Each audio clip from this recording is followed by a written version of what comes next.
2016년이 이제 내일 하루 남았는데요. 포항문화방송이 마련한 송년기획 마지막 순서로 올 한 해를 들썩이게 한 사건, 사고를 짚어보겠습니다. 유난히 끔찍한 강력 범죄가 많았고 사고 현장의 안전 불감증은 여전했습니다. 박상원 기자가 보도합니다.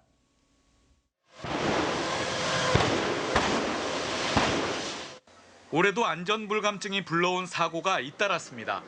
지난 8월 경주시 안강읍의 한 폐가스통 처리업체에서 불이 나 가스통 천여 개가 연쇄 폭발했습니다. 사고 당시 현장에 있던 근로자들은 재빨리 대피해 인명피해는 없었지만 인근 야산으로 불이 옮겨 붙고 주민 수십여 명이 대피했습니다. 제가 일하는 그 책상이 떨릴 정도로 굉장히 큰 폭발이었어요. 폭발이 한 100회 이상은 계속 났던 것 같습니다. 지난달 3일에는 포항시 유광정수장 인근 도로에서 통신 케이블 작업을 하던 2명이 차에 치여 사망하는 일이 발생했으며 앞서 10월에는 울릉도 정수장 공사 중 터파기를 해둔 흙더미가 무너져 근로자 한 명이 매몰돼 숨졌습니다. 끔찍한 강력 범죄도 잇따랐습니다.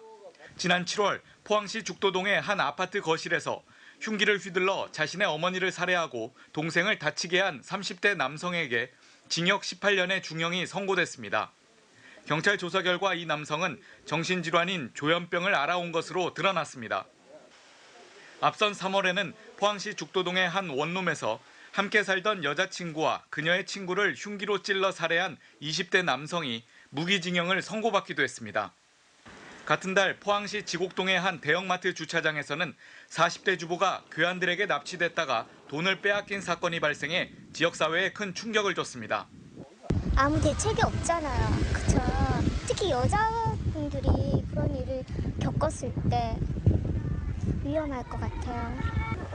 도로뿐만 아니라 바다에서 벌어지는 보복 운항이 사회적 문제로 떠오르기도 했습니다. 올해 초 대게조업이 한창인 영덕 앞바다에서는 어업구역과 조업 방식을 놓고 신경전을 벌이다 일부러 다른 배를 들이받는 이른바 보복 충돌로 배가 부서지고 선원들이 다치는 일이 벌어졌습니다.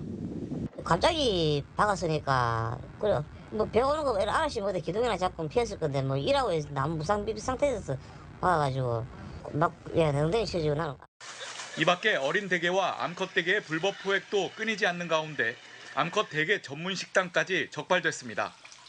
MBC 뉴스 박상환입니다.